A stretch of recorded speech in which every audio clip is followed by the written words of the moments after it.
नमो वृषभसेनाधि गौतमान्त्ये गणेशिने मूलोत्तर गुणाध्याये सर्वस्मै मुने नमः। सर्वस्मै मुने नमः। सर्वस्मै मुने नमः। तीने भुवन वेसार बीते राग विज्ञानता शिव स्वरूप शिव का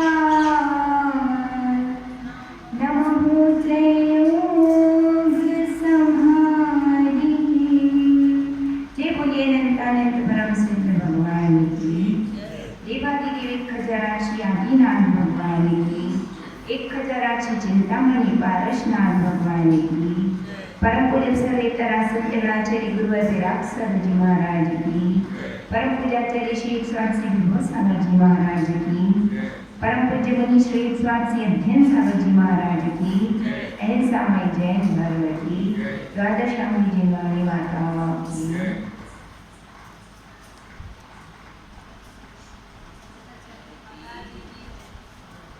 छह धारा ग्रंथ जिसकी पहली ढाई की 8 चौपाइयाँ हमने देख ली हैं, जिसमें त्रियंच गति के दुखों का वर्णन चल रहा था।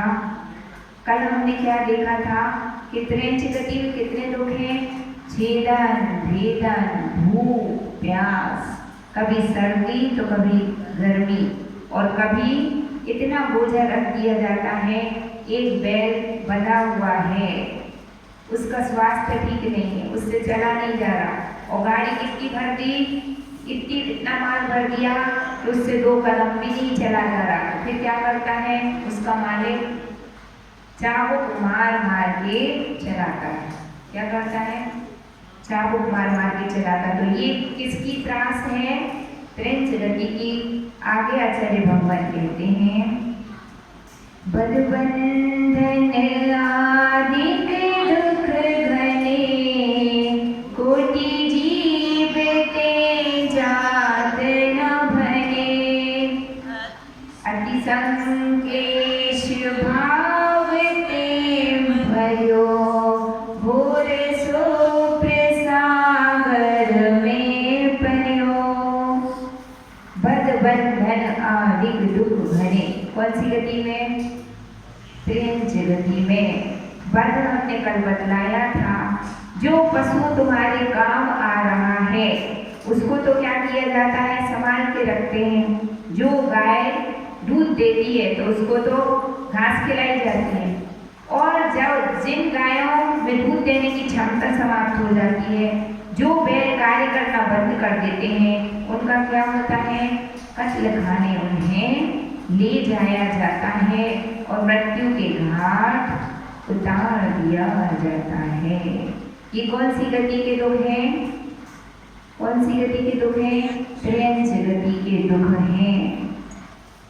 अब इस त्रियंच गति की प्राप्ति जीव को होती किस कारण से है? तो जो जीव अपने जीवन में मायाचारी करते हैं, छल कपट करते हैं, तो मरकर की कौन सी गति में जन्म लेना पड़ेगा? त्रियंच गति में। हम आपको एक छोटी सी कहानी सुनाएंगे।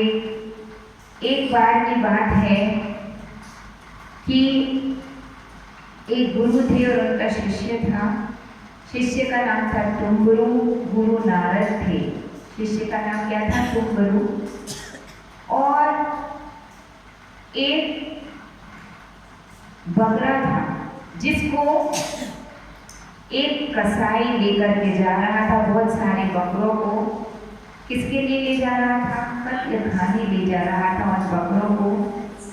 और रास्ते में ले जाते समय एक बकरा बीच में से छूट करके भागा और एक दुकान में घुस गया। वह दुकान किसकी थी? किराना दुकान थी, जिस पर दाल चावल गेहूं आदि अनाज मिलते हैं। तो वह बकरा जो था वो एक मांगी लाल जी की दुकान में घुस गया, और उसने क्या किया? उसमें जो अनाज रखा था उसके बोरे पे मुंह मारा और बहुत सारा अनाज मुंह में भर लिया। यह दृश्य किसने देख लिया? जो उस दुकान का मालिक था मांगी लाल जी का बेटा, उसने देख लिया तो पहले तो एक डंडा उठाया और डंडे ही डंडे मारे। किसको मारे? उस बकरे को मारे। और फिर उसके बाद क्या हुआ?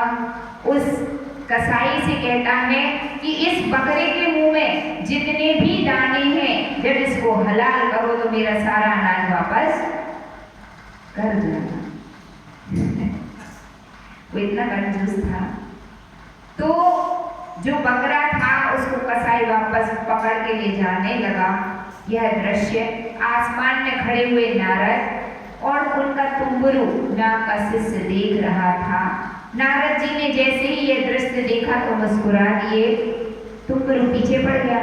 गुरुजी बताइए आप क्यों मुस्कुरा रहे? कुछ तो कारण होगा। यदि कोई हंस रहा हो तो सामने वाला उससे जरूर पूछता, बताओ ये क्यों हंस रहे थे? अभी हंस रहे थे। तो गुरु ने भी क्या पूछा कि गुरुजी आपको बताना ही पड़ेगा कि आपको आखिर हंसी किस बात पर आई। तो नारद जी ने कहा जाने दे तुम गुरु ने कहा नहीं गुरुजी आपको बताना ही पड़ेगा। तो नारद जी ने क्या कहा? ठीक है, ये जो बकरा है तुमने अभी देखा, इसने क्या किया? उस बोरे में मुंह डाला। तो गुरुजी इसमें हंसने की क्या बात है? गुरुजी ने कहा कि वो बकरा जिसने उस बोरे में मुंह डाला वो मांगी लाल जी का ही जीव था। किसका? मांगी लाल जी ने जीवन भर क्या किया? छल कपट अन्याय अनीति से अपना व्यापार चलाया। तो क्या हुआ उसका फल? उनको मर करके क्या बनना पड़ा? बकरा। और उनको मारने वाला कौन था? उनका स्वयं का बेटा ही था, है ना। और बेटा क्या कह रहा है? जब पिताजी थे तो उनकी आरती उतरती थी और अब बकरा बन गया तो अब तो उनको क्या पढ़ रहे हैं? लठ पढ़ रहे हैं, है ना। तो छल कपट और मायाचारी करने से जीव कहाँ पहुंचा? त्रिंच गति में। तो कभी तो मृत्यु की घाट उतार दिया जाता है और कभी बंधन के दुख हैं। बंधन के दुख कैसे हैं? खूंटे से बांध दिया गया, सर्दी लग रही है, कभी गर्मी लग रही है, कभी भूख लग रही है, कभी प्यास लग रही है और सामने वाला देना भूल गया तो क्या होगा? क्या होगा? हाँ, गर्मी लग रही है, कोई देखने वाला नहीं। कितने बार गाय और बैलों के आंखों में से क्या देखे जाते हैं? आंसू बहते हुए जाते हैं। तो पंडित जी कह रहे हैं कोटि जीवते जात न भने। कितने दुख हैं उस प्रेम जगती में। करोड़ों जिह्वाओं से भी यदि वर्णन किया जाए तो प्रेम जगती के दुखों को कहा जा सकता नहीं है ना। तो सुनील भैया ने कहा कि हमें क्या करने, हम कौन गाय हैं कि हम बैल हैं, सुनावे लगी माता जी, है ना। तो ध्यान रखिए, आज आप मनुष्य हैं लेकिन कभी ना कभी तो गधा भी रहे थे, कभी ना कभी तो बैल भी रहे थे। उस अवस्था में इस जीव ने ऐसे दुखों को सहन किया है ना। और आज अपने को थोड़ा सा कष्ट हो जाए, कोई अपने से 19-20 बोल दे, है ना, तो क्या होता है? अपन से लड़ने तैयार हो जाते, झगड़ने तैयार, है ना। और घर पे यदि कोई मिठाई बनी हो, किसी को 19-20 ज्यादा मिल गई, किसी को कम, तो भी क्या हो जाता है ना। आप तो इन्हीं के लिए करते हो, हमारे लिए कुछ नहीं करते, है ना। तो अपना क्या बन जाता है? तुरंत ही नेगेटिव चिंतन आ जाता है। तो आचार्य भगवान कहते हैं कि इतने दुखों और कष्टों को सहने के बाद आपको क्या मिल गई है? मनुष्य की पर्याय। तो इस पर्याय का क्या करना चाहिए? सदुपयोग करना चाहिए। और सदुपयोग क्या है? ठीक है, कोई बात नहीं, किसी को ज्यादा भी मिल गया तो कोई बात नहीं, उसका पुण्य क्या होगा? हमारे से ज्यादा होगा तो ज्यादा मिलेगा, अपना पुण्य कम होगा, है ना। ऐसा सोचकर मन में क्या रख लेता है जीव? समता धारण। और जो समता नहीं रखता तो फिर उसका परिणाम क्या होगा? माथा फूटते रहो, परिणामों को क्या करो? संक्लेशित करो। अति संक्लेश भावते मर्यो। किसी त्रियंच को यदि कसाई लेकर के जाए, है ना, उसको मारे कूटे तो उसके परिणाम कैसे रहेंगे? अच्छे के खराब सुनी हुई है, संक्लेशित परिणाम रहेंगे, है ना। अत्यंत कष्ट होगा, पीड़ा होगा, चीखेगा, चिल्लाएगा, बचने का प्रयास करेगा, है ना। एक बार का एक दृश्य हमने अपनी आंखों से देखा था तो दिल दहल गया था। एक सुअर था और सुअर पकड़ने वाले आते हैं ना, तो सुअर पकड़ने वाले आए। अब उसने इतना प्रयास किया बचना के कैसे भी छूट जाए, है ना। अब अपन बोले क्या, उसको बोलोगे तो भाई वो सुनते नहीं, जो पकड़ने वाले रहते हैं। इतना चीखा, इतना चिल्लाया और उसके दुख को देख कर के ऐसे लग रहा था कि स्त्रीलिंग पर्याय में कितने दुख हैं, अब चाह कर भी उनके लिए कुछ कर पाते नहीं हैं। तो पंडित जी कह रहे हैं कि मरण भी कैसा होगा, संक्लेश परिणामों से, और यदि मरण संक्लेश परिणामों से हुआ तो कहाँ जाना पड़ेगा, घोर शुभ्र सागर में पड़ो। कहाँ जाना पड़ेगा, संक्लेश परिणामों से मरण हो तो नरक ही जाना पड़ता है। हमारा जैन धर्म बहुत सूक्ष्मता को लिए हुए है और क्या कहता है कि अंत भला सो सब भला। क्या करना चाहिए जीवन भर, हम भावना गाते हैं जिसकी कि हमारा मरण अच्छा हो, समाधि हो जाए, ऐसे भाव गाते कि नहीं अपन। तो एक बात हमेशा ध्यान रखना कि परिणाम कैसे नहीं होना चाहिए, संक्लेशित नहीं होना चाहिए। और कोई व्यक्ति का यदि स्वास्थ्य खराब हो, किसी की संलेपना समाधि चल रही हो और वह झपक यदि कभी 19-20 अवस्था में आ जाए, हो सकता है कि किसी को चिड़चिड़ाहट हो, कोई क्रोध करे, कोई गुस्सा करे, तो आचार्य जन क्या करते हैं, जो गुरुजन कहते हैं वो क्या कहते हैं, ये निकेन प्रकारेण उसके परिणामों को संभालने का प्रयास करते हैं, उसको संबोधन देते हैं। क्या प्रदान करते हैं, संबोधन, ताकि उसकी संक्लेशता क्या हो जाए, समाप्त हो जाए।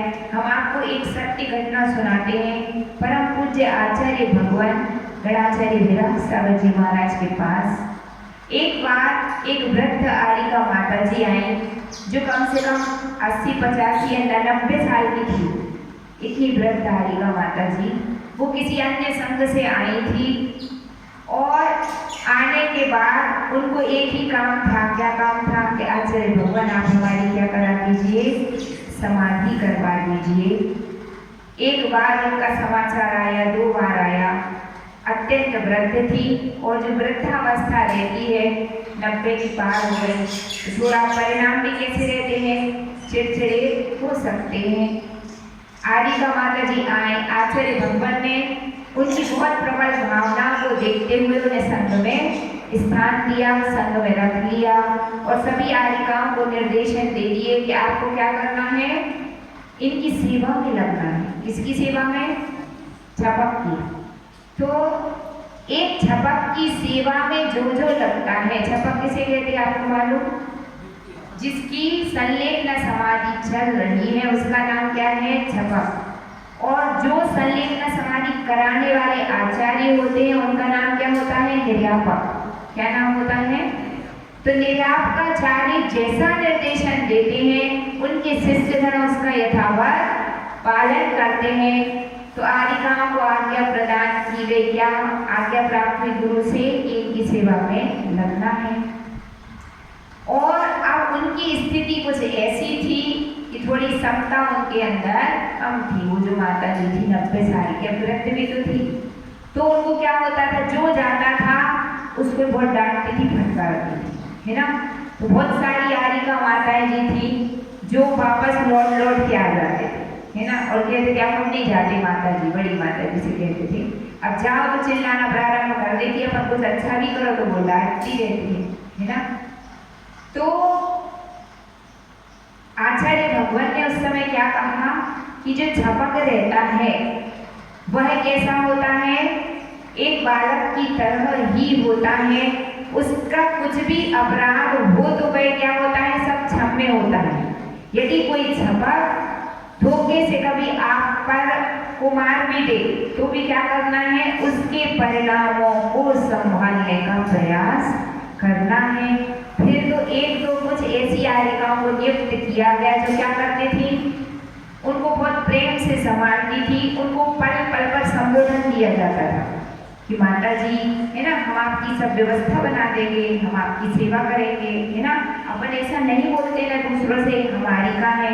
इस प्रकार से उनको अनेक प्रकार का संबोधन सुनाया जाता था और परिणाम उसका ऐसा निकला कि धीरे धीरे उनके परिणाम कैसे हो गए, शांत हो गए और अंतिम क्षणों की ओर वे आरिका माता जी थी। और यह भी एक बहुत बड़ी वैयावृत्ति कहलाती। क्या कहलाती है वैयावृत्ति? किसी की संक्लेशता को दूर कर देना, ये भी क्या कहलाती है, वैयावृत्ति। अपन तुरंत उंगली तो उठा देते हैं, फलाने महाराज तो बिल्कुल अच्छे नहीं है, बार बार गुस्सा करते, जब देखो तब डांट देते, है ना। तो अपन क्या देखते दूसरे की, क्या देखते, बुराइयां, है ना। हमें तो वे महाराज अच्छे लगते, कौन से, अध्ययन साहब। क्यों? जब देखो जब मुस्कुराते ही रहते, इसलिए हमें तो वे पसंद है, और दूसरे जो चिड़चिड़ करते वो पसंद नहीं है। आप एक बात ध्यान रखिए, हर व्यक्ति की परिस्थिति समान नहीं होती। कोई स्वस्थ शरीर का धारी होता है, कोई अस्वस्थ। जो स्वस्थ रहता है वो आपको मुस्कुराता ही दिखेगा, है ना।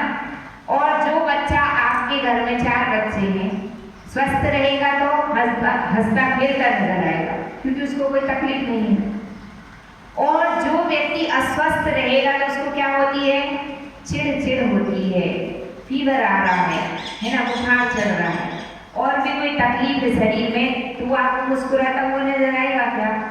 आ भी सकता है और नहीं भी आ सकता। और अधिकांशतः कंडीशन तो क्या बनेगी कि वो आपको मुस्कुराता नजर नहीं आ पाएगा। यद्यपि संत जन अपनी समता बनाने का पूर्ण प्रयत्न करते हैं, लेकिन कभी ऐसा हो सकता है कि किसी को बहुत अधिक दाह हो रही हो, कोई वेदना हो रही हो, तो उस समय क्या हो सकता, आपने कोई काम बिगाड़ दिया और हो सकता कि उन्होंने आपको डांट भी दिया। तो उस समय आपको क्या करना है, वैयावृत्ति। वैयावृत्ति का मतलब हाथ पैर दबाने का नाम वैयावृत्ति नहीं है। मीठे वचन बोलना। किससे? यदि कोई साधक है तो कौन सी राह पे चल रहा है, धर्म की राह पर चल रहा, तो अच्छा काम कर रहा कि बुरा? अच्छा काम कर रहा ना। लेकिन यदि उसके रत्नत्रय की साधना में कोई विघ्न आ गया तो क्या करना पड़ेगा, उसकी वैयावृत्ति करना चाहिए। वैयावृत्ति का मतलब क्या है, मीठे वचनों का प्रयोग करना भी क्या कहलाती है। आप बहुत बीमार हैं, अस्वस्थ हैं, आपसे चला भी नहीं जा रहा, और हम और 4 बातें सुना रहे हैं, बड़े साधक आए, इनको तो कोई समझता ही नहीं है, जब देखो तब चिल्लाते रहते। आपने 4 अपशब्द बोल दिए तो उससे क्या होगा, सामने वाले का एक तो स्वास्थ्य वैसे ही खराब हो, और आपके अपशब्द बोलने से उसकी जो जितनी थोड़ी बहुत समता थी वो भी क्या हो गई, समाप्त हो गई। अच्छा होता कि आप क्या कहते, बहुत अच्छा, देखो महाराज का कितना स्वास्थ्य खराब है, लेकिन फिर भी कितनी समता रखते हैं। अगर आपने ऐसे मीठे वचनों का प्रयोग किया तो कदाचित जीवन में समता ना भी हो तो क्या आ जाती है, समता आ जाती है। बच्चा बीमार हो और आप उसको और डांटो तो क्या होगा, वो और बिखर जाएगा, है ना। और प्रेम से बोलो, देखो कितना अच्छा राजा बेटा है, अब भी देखो पूरी प्लेट साफ कर देगा, सब एक रोटी पूरी खा लेगा, है ना। यदि आपने ऐसे प्रेम के वचन बोले तो क्या होगा, क्या होगा, धीरे धीरे उसके स्वास्थ्य में क्या आ जाएगा, सुधार। तो वह एक झपक था जिसके परिणामों में क्या थी, संक्लेशता। और सब जने हाथ जोड़ ले, अरे वो तो चिड़चिड़ करती, वो तो चिल्लाती, तो वही नहीं जाते उनके पास, तो फिर वैयावृत्ति कौन करेगा, है ना।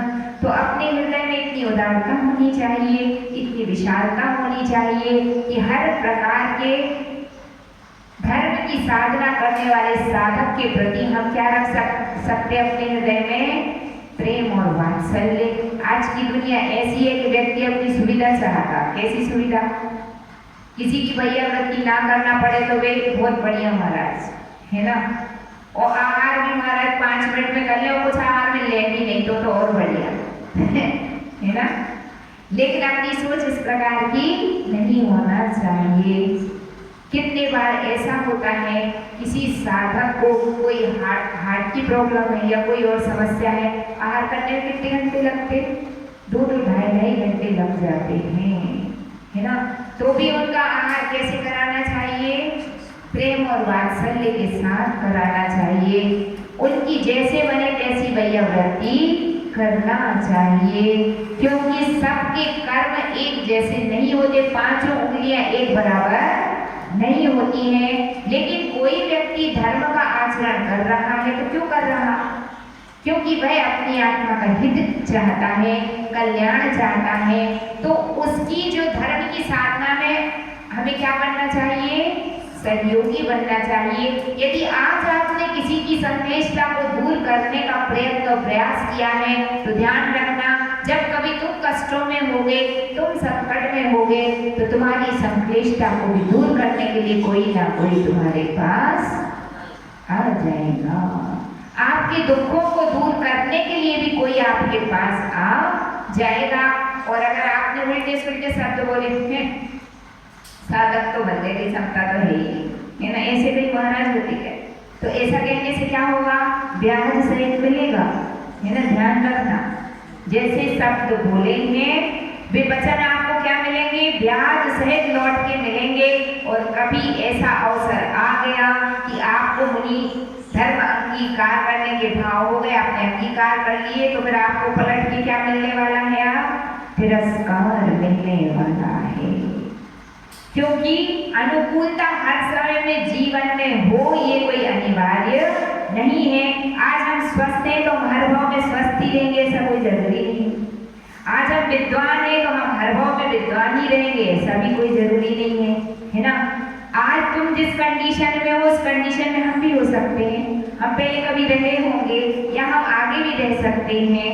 तो इसलिए दूसरे के भावनाओं को समझने की कला भी हमारे अंदर होना चाहिए, तो समग्रता है।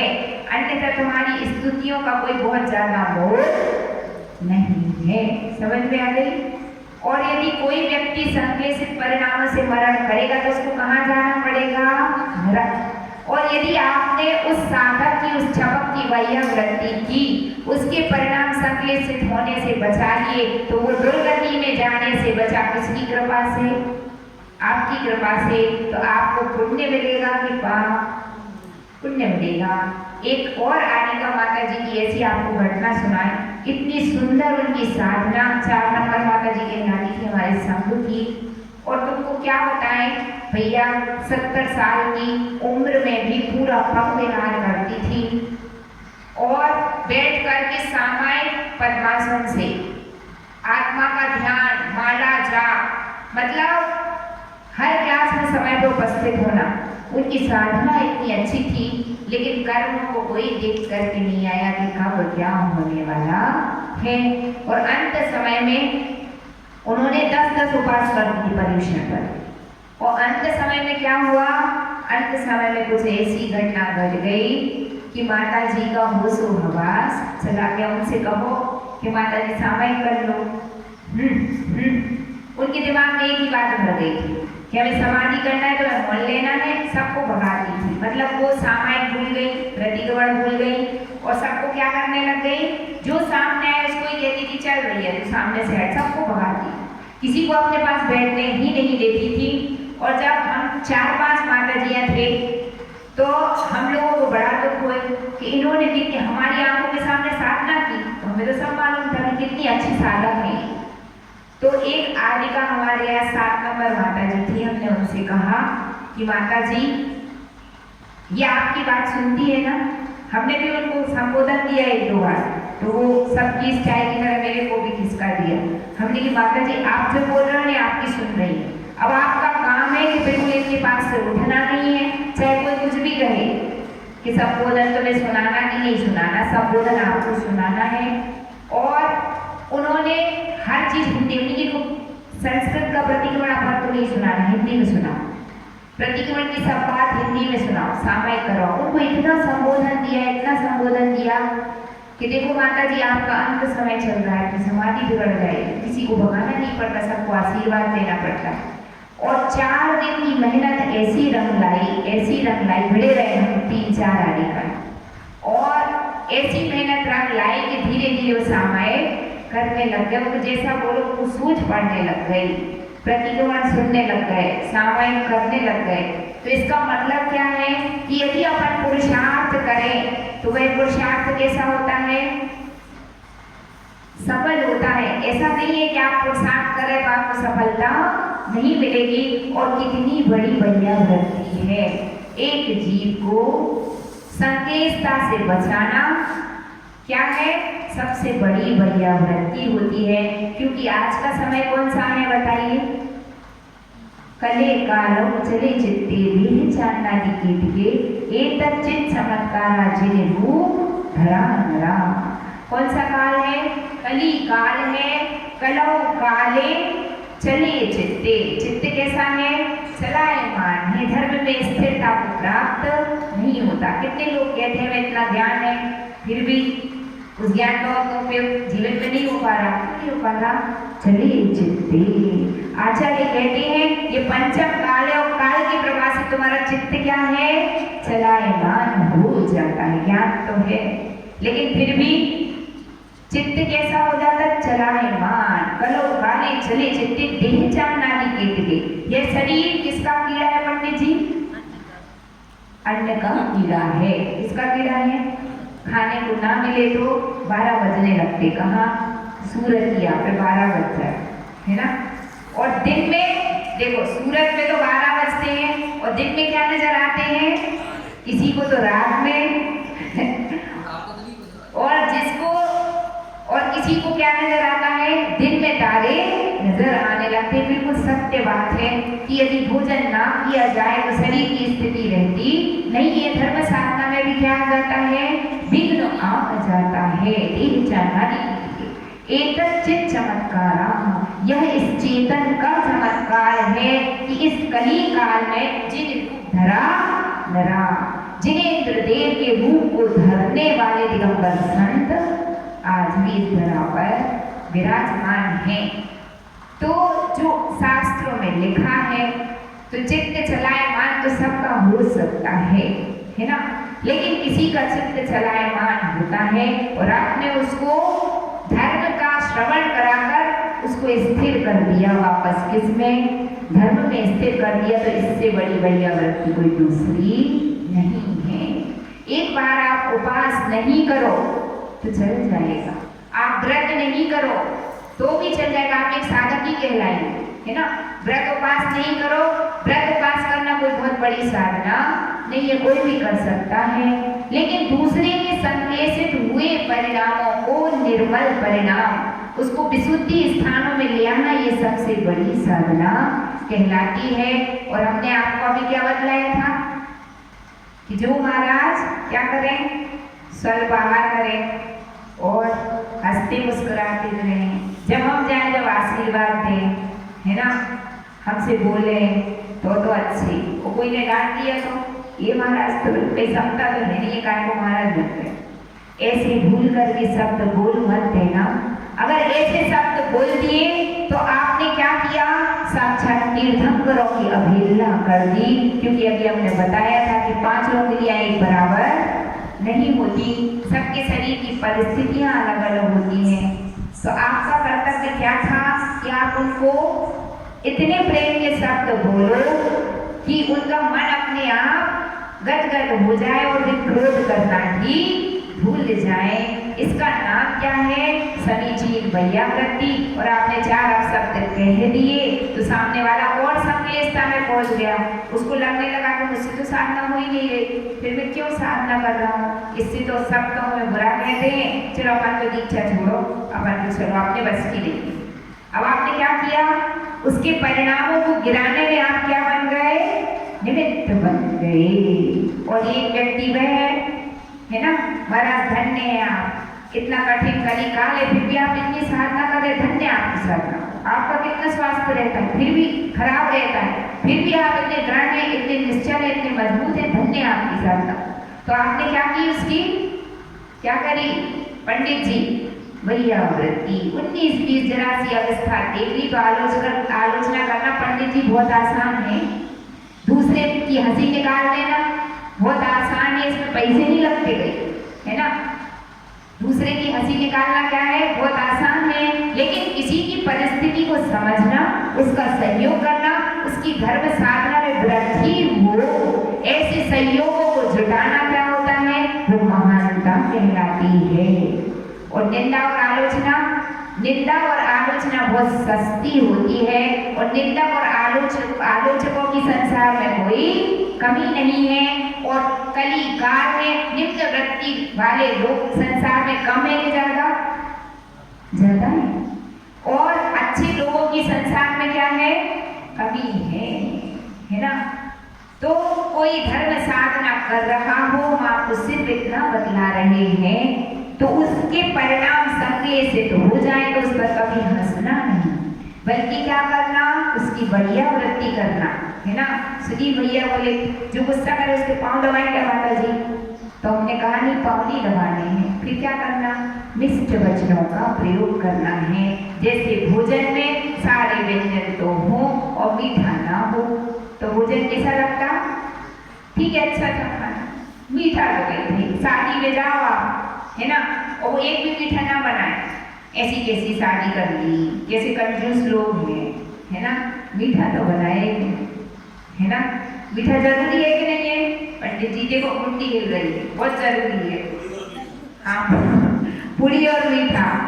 अब शादी तो छोड़ो, अगर छोटा सा कोई भोज भी कराए और मीठा ना रखे, हाँ बड़ा भोज कराओ, सस्ते कंजूस लोग एक मीठा तक तो रखा है कि नहीं। तो जब थाली में मीठा जरूरी है, किसी भी फंक्शन में मीठा जरूरी है, तो तुम्हारे वचनों में मिठास जरूरी क्यों नहीं है, ये बताइए, है ना। आपको सब कुछ मीठा मीठा अच्छा लगता है, तो हमारे जीवन में, हमारे वचनों में मिठास होना भी क्या है, बोलो, जरूरी है कि नहीं है, जरूरी है। आपकी वह मिठास दूसरे की संवेदना को क्या कर सकती है, दूर कर सकती है। आपके यहाँ कोई कर्मचारी है जिसको बड़े साहब ने फटकार दिया, है ना, अब उनको तो फटकारना उनका कर्तव्य था, तुमने फटकारा, काम बिगाड़ा तुमने, और ऊपर से तुमने 4 जनों ने भी क्या किया, उसका तिरस्कार कर दिया, है बढ़ाया, चलो इसको तो हटाओ सामने से। और तुमने भी मुझे बोल दिया पंडित जी, सुनील भैया ने, वो संजय भैया, आप बेचारे की क्या हालत हो जाएगी, वो बहुत ज्यादा क्या हो जाएगा, डिप्रेस्ड हो जाएगा, है ना। तो अपन का कर्तव्य क्या है, कोई बात नहीं भैया, सब ठीक हो जाएगा, चलता रहता है, जिंदगी है, ऐसा तो होता ही रहता है ना। अपन ने काम बिगाड़ा तो बड़ों का तो काम ही है डांटने का, है ना, कोई बात नहीं। सामने वाला बहुत अच्छा नेचर का है ना, दयालु है, अभी डांटेगा तो प्रेम से बोल देगा, है ना, ऐसा है ना पंडित जी। हाँ, तो वही तो हम बतला रहे हैं। तो आपने उसके परिणामों को संश्लेषित होने से क्या किया, बचा लिया, तो आप सच्चे पंडित हो, है ना। और अगर आपने ऐसा किया है, चलो हटो यहाँ से सामने से, इसीलिए तो कोई इनको लिफ्ट नहीं देता, या अकल दकल है नहीं। हमें देखो हमारा कितना सम्मान है, हम रीढ़ की हड्डी है बाबा लेकर। अगर आपने ऐसे परिणाम कर लिए पंडित जी, तो आप नकली पंडित तो हो सकते हैं, लेकिन असली पंडित नहीं है। पंडित किसे कहते हैं, आगम की भाषा में जो निर्ग्रंथ लिंग को धारण करने वाले महामुनि राज होते हैं, वही क्या कहलाते हैं, पंडित। और बाकी कोई पंडित नहीं है, नकली धकली पंडित है ना। असली पंडित तो है, पंडित का मतलब होता है ज्ञानी, और जो महाव्रतों को जीवन में धारण करता है वो क्या कहलाता है, ज्ञानी। बात समझ में आ रही कि नहीं आ रही। तो हम सिर्फ इतना कहना चाहते हैं आज के इस संकेत शब्द को लेकर कि जीवन में कैसी भी परिस्थिति हो, है ना, सबके दिन सदाकाल एक जैसे नहीं रहते, उतार चढ़ाव आता रहता है ना। कभी ग्राफ अपना ऊपर जाता है, कभी नीचे आता है, अप एंड डाउन चलता रहता है। कोई की भी जिंदगी एक जैसी नहीं रहती, है ना। भले भी दिन आते जगत में, बुरे भी दिन आते, अच्छे दिन भी आएंगे, बुरे भी आएंगे, लेकिन अपन को करना क्या है। यदि किसी के बुरे दिन चल रहे हैं तो उसको क्या करो, करना कुछ नहीं है, तो तुम अपने पैसा अपनी जेब में रखो, बस क्या करना है, मीठे वचनों का प्रयोग करना है, तो उससे उसको क्या मिलेगा, साहस मिलेगा, संबल मिलेगा। आपको दिख नहीं रहा है, लेकिन आप उसको एनर्जी फ्लो कर रहे हैं। क्या कर रहे हैं आप उसको, साइंस कहता है कि आप उसको क्या दे रहे हैं, एनर्जी दे रहे हैं। और जो उसको एनर्जी दे रही है वो किसी पैसे से कम नहीं है, उसको आपके प्रिय वचनों की जो ऊर्जा मिल रही है उससे उसको क्या आएगा, साहस आएगा कि हाँ मैं कुछ कर सकता हूँ। और जब साहस आएगा तो बेचारा पुरुषार्थ करेगा, पुरुषार्थ करेगा तो उसकी विपत्ति दूर हो जाएगी। इसलिए किसी के साहस को गिराने का बुरा कार्य कभी नहीं करना चाहिए। तो पंडित जी कह रहे हैं अति संक्लेश भाव थे मरियो। कौन मरा? त्रियंच प्राणी। अब मनुष्य भी मर सकता है संक्लेश परिणामों से, और संक्लेशता से मरा तो कहाँ जाएगा? नरक। ध्यान रखना, जो लोग आत्मघात करते हैं, क्या करते हैं? समाधि करना तो अच्छी बात है ना। आपने को कोई दुख कष्ट तकलीफ हो तो कहाँ पहुँचते? गुरुजी मेरी समाधि करवा दीजिए। गुरुजी कहते चुपचाप बैठ जाओ, जो भी कष्ट आया उसको सहना पड़ेगा, अभी समाधि नहीं हो सकती। क्यों? अभी आपका समाधि का काल निकल गया, तो ये शांति से बैठे। वो आत्मघात नहीं कह रहा, लेकिन एक व्यक्ति था, लड़ाई झगड़ा हो गया और फांसी लगा दी।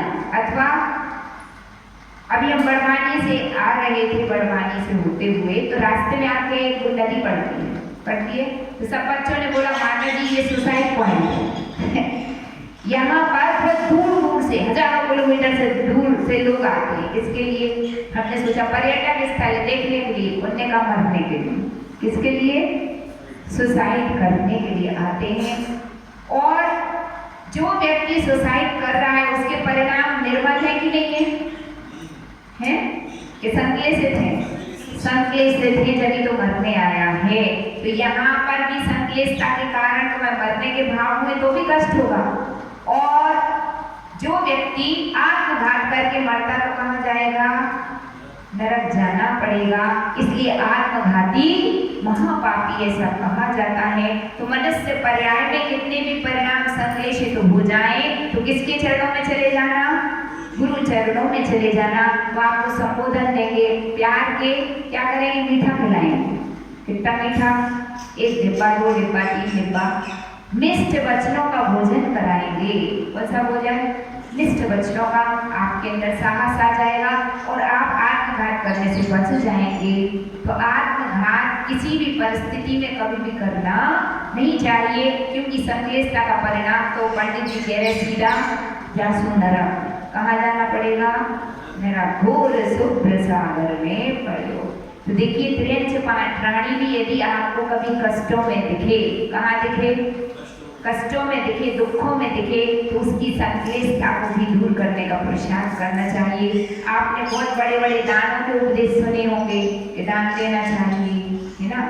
और साधुओं की वैयावृत्ति करनी चाहिए, आहार दान देना चाहिए, पूजा करनी चाहिए, अभिषेक करनी चाहिए, स्वाध्याय करनी चाहिए, माला फेरनी चाहिए। ये तो सब कोई कहता है, लेकिन पंडित जी क्या कह रहे हैं कि संक्लेशता को स्वयं की भी दूर करो।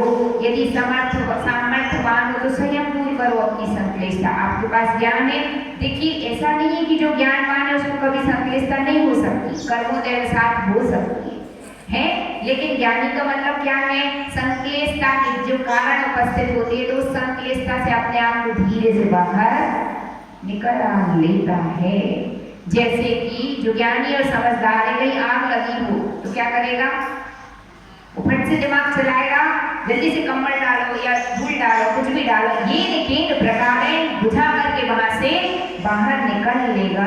उसी प्रकार यदि कोई ज्ञानी व्यक्ति उसके जीवन में कोई ऐसी परिस्थिति आ गई तो स्वयं को क्या करेगा? अपनी संक्लेशता भी दूर कर लेगा। ये भी अपने आप में एक बहुत बड़ा कार्य है। और दूसरे की संक्लेशता को दूर करना। दान देने से भी बड़ा कार्य क्या है? दूसरे की संक्लेशता को दूर कर देना, है ना। तो आज से एक नियम और ले लो, क्या? कि कोई गिरता हो तो उसको धक्के मार के गिराना नहीं, उसका क्या करना? सहयोग करना। यदि कोई व्यक्ति संक्लेशता में जा रहा है, गाड़ी उसकी पटरी से नीचे उतर रही है, तो क्या करना?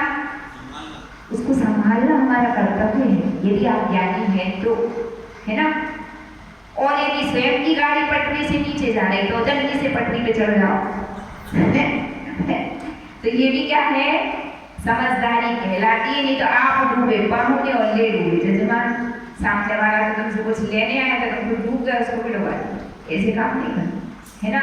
तो क्या करना, हमेशा हमेशा दूसरों की संक्लिष्टता को दूर करने का पुरुषार्थ करना चाहिए। और जो व्यक्ति ऐसा पुरुषार्थ करता है वह अपने जीवन में ऐसे पुण्य की उपार्जना करता। कैसे पुण्य की? कैसे पुण्य की? अक्षय पुण्य का संचय होता है यदि आपने किसी की संक्लिष्टता को दूर किया। और भविष्य में ऐसी परिस्थितियां आएंगी कभी भी, तो आपको क्या मिलेंगे? आपको ऐसा लगेगा मेरे कर्म तो इतनी खराब उदय में चल रहे हैं, लेकिन यहाँ से ये मदद करने आ जाता है, यहाँ से ये मदद करने आ जाता, वहां से वो मदद करने आ जाता, कोई ना कोई आपकी हेल्प करने वाला आपको मिल जाता। तो क्यों मिल रहा? जो आप पूर्व में दूसरों की मदद करते आए हैं, दूसरों की संक्लिष्टता को दूर करते आए हैं, तो उसका रिजल्ट क्या होता है? बुरा होता कि अच्छा होता? अच्छा होता। तो इसी बात को अपने जीवन में हमें क्या करना है? उतारना है। अति संक्लेश भावते मर्यो घोर शुभ्र सागर में पर्यो। संक्लेशता से स्वयं भी बचना और दूसरों को भी बचाने का पुरुषार्थ करना चाहिए। यही सबसे बड़ा ज्ञान है, यही सबसे बड़ा विवेक है और यही सबसे बड़ा धर्म है। इसी भावना के साथ जय बोलिए चिंतामणि पारसनाथ भगवान की, द्वादशांगी जिनवाणी माता की। जिनवाणी के ज्ञान से सूझे लोकालो, सोवाणी मस्तक नमो सदा दे तुम